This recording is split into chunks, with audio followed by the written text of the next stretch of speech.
সপ্তাহখানেক পরেই ছিল পরীক্ষা। তার আগে নদিয়ার কল্যাণীর জেএনএম মেডিকেল কলেজ ও হাসপাতালের জুনিয়র বয়েজ হোস্টেলে বন্ধ ঘর থেকে উদ্ধার হলো ডাক্তারি পড়ুয়ার পচাগলা দেহ। শুক্রবার এই ঘটনাকে কেন্দ্র করে ব্যাপক চাঞ্চল্য ছড়িয়েছে কল্যাণী শিল্পাঞ্চল এলাকায়।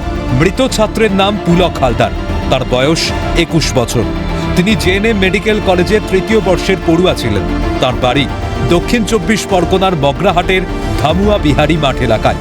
পরিবার সূত্রে জানা গিয়েছে, বৃহস্পতিবার সকালে কলেজের হোস্টেলের একটি ঘর থেকে দুর্গন্ধ ছড়াতে শুরু করে। সন্দেহ হওয়ায় আবাসিকেরা গিয়ে দেখেন পুলকের ঘরের দরজা ভিতর থেকে বন্ধ। খবর দেওয়া হয় কলেজ কর্তৃপক্ষ ও কল্যাণী থানায়। পরে পুলিশ এসে দরজা ভেঙে ওই ছাত্রের পচাগলা দেহ উদ্ধার করে। সেইটাই তো মনে হয়। আমার তো কিছু কোনোদিন তো কিছু বলেন, কোনো সমস্যার কথা তো জানায়নি। আমি বলি তোমাদের কি কোনো সমস্যা? দেখতে পাচ্ছি ভালো, তাহলে আমার সে কি বলবো? সমস্যা নেই, কোনো কিছু তো বলেনি। ইতিমধ্যেই পরিবারের পক্ষ থেকে মৃতের বাবা হাসপাতালে পৌঁছেছেন এবং ছেলের দেহ শনাক্ত করেছেন। তিনি জানান, পুলক অত্যন্ত মেধাবী ছাত্র ছিল।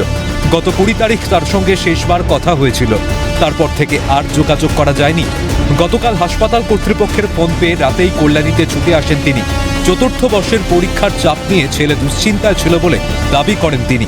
বলতো যে ফোর্থ ইয়ারটা খুব স্টাফ, মানে খুব পড়া, বাড়ি যাওয়া যাবে না, যাওয়া যাবে না। বাড়ি সত্যিকারে ফোর্থ ইয়ারে খুব কম যেত। এবারে এই কদিন আগে গিয়েছিল, ডিসেম্বরে গিয়েছিল, তারপর পরীক্ষা হলো। এবারে 18 তারিখে বাড়ির লোক এসে দেখে গিয়েছে। 18 তারিখ দেখে গেল, আর 20 তারিখে মানে ওই লাস্ট ফোন করলো, করে আর তারপর ফোনে যোগাযোগ হয়নি আর। পুলকের এই মৃত্যুকে কোনোভাবেই স্বাভাবিক বলে মনে করছেন না এলাকাবাসীদের একাংশ। তাদের দাবি, পরিকল্পিতভাবে খুন করা হতে পারে। ঘটনার সঠিক তদন্ত করে দোষীদের শাস্তি দেওয়া হোক। পাশাপাশি তারা কলেজ কর্তৃপক্ষের ভূমিকা নিয়েও প্রশ্ন তুলেছেন। আমাদের মনে হয় ওর যে মার্ডার করেছে। আপনারা কি চাইছেন?